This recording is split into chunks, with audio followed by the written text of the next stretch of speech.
Hey guys, and welcome to another episode of Quite Frankly, the video podcast where we talk about products that may or may not interest you, but I think they may. Today, well, without this modifier, my images would look totally different. I think that this modifier is actually responsible for the whole Frank Doorhof look, for a whole generation of looks, for the best looks in well, anyway, this is a really important modifier. So join us for today's episode of Quite Frankly.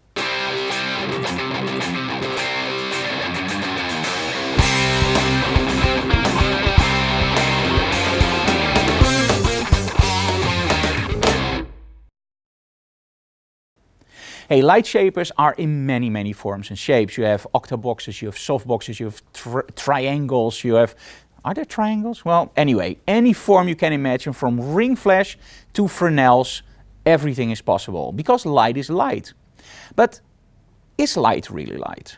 Well, light is the language of photography. Shadows are the soul of a shot. You hear all those nice remarks and you always go like, yeah, but I want a certain image, what do I need? Well, every modifier has a different look. For example, a big softbox gives you this beautiful wraparound light quality. If you feather it away, you can still use high contrast. If you use a Fresnel, you can really make that spotlight on your model. If you use an open reflector, you have this really harsh, almost sunlight quality. If you use a deeper reflector, the list goes on and on and on. There's only one modifier that you can actually put on almost any simple modifier or more advanced modifier, and that's an egg crate or a grid, depending on how you want to call it. Now, over the years I've used many grids and I love them. Now, what does a grid really do? Now, let's say you take one of my favorite modifiers, the strip light, and you use it without a grid. Now, what you get is a nice image quality, but it spreads around a little bit. Now, of course, you can use a grid and just narrow that beam a little bit, or you can use even a tighter grid and really narrow that beam of light. Now, one of my favorite brands, without any doubt, is LightTools. And together with LightTools, when I switched to Hensel, we worked on something, and I'm really enthusiastic that they actually made these available for Hensel. So don't think it's only for Hensel, by the way. They have it for almost every brand on the market. And if you have a softbox or whatever you want to fit a grid to and you don't see it on their website, just drop them an email, because they actually also make stuff, well, on size for you guys. So first things first, this is the whole package for a strip light. And they call it an easy pop. Now, what is an easy pop? Well, let me put it this way. It's really easy to pop it on. Easy pop, right? But there's something else with this grid.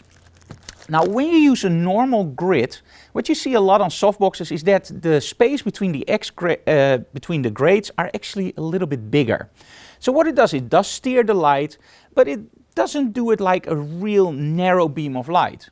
Now, when you go to the LightTools grids, you can actually see that they're really narrow. Let's just open this up just for fun to show you guys. So they're really narrow.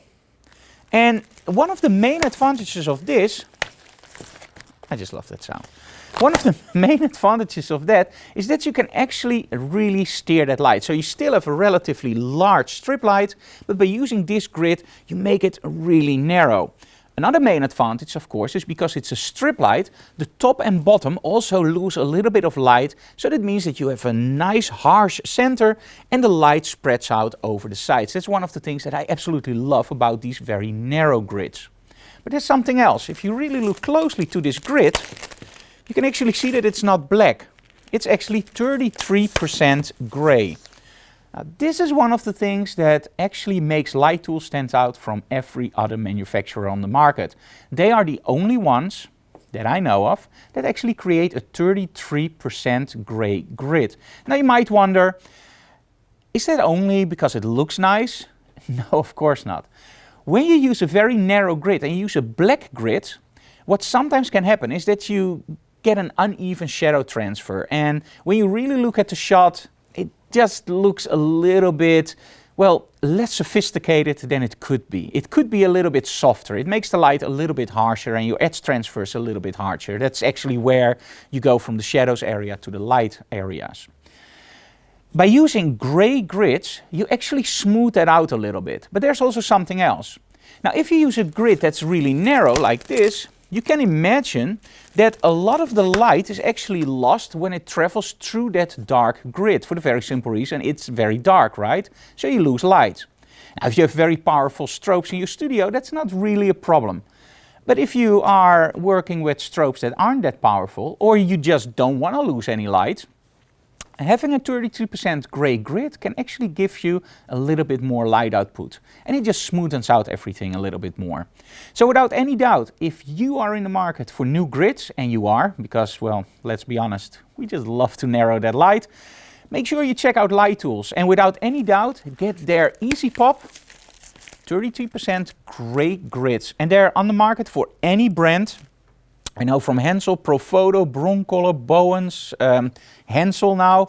So make sure you check them out online. I will leave the link below.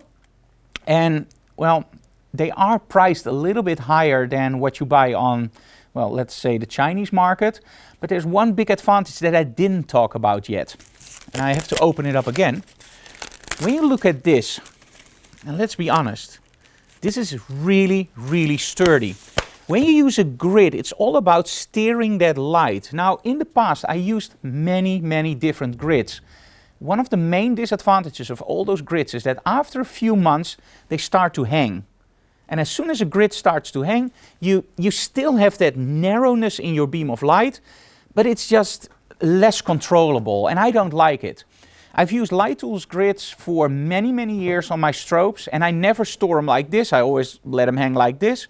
And even after about 6 or 7 years, they were still straight as an arrow and very tight. So yes, you pay a premium price, but it's a premium product. And at that point, I don't mind paying a little bit more if you have the quality. And again, that Easy Pop system, one, it transports really easily without destroying your grid, and it pops in your strobe like, well, like an Easy Pop. So make sure you check out LightTools online. I highly endorse them.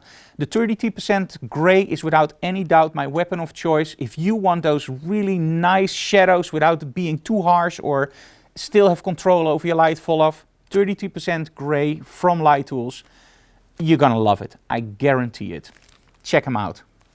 If you like what we do, subscribe to our channel, leave comments below, smash that like button, but most of all, tell other people about it. See you again next time.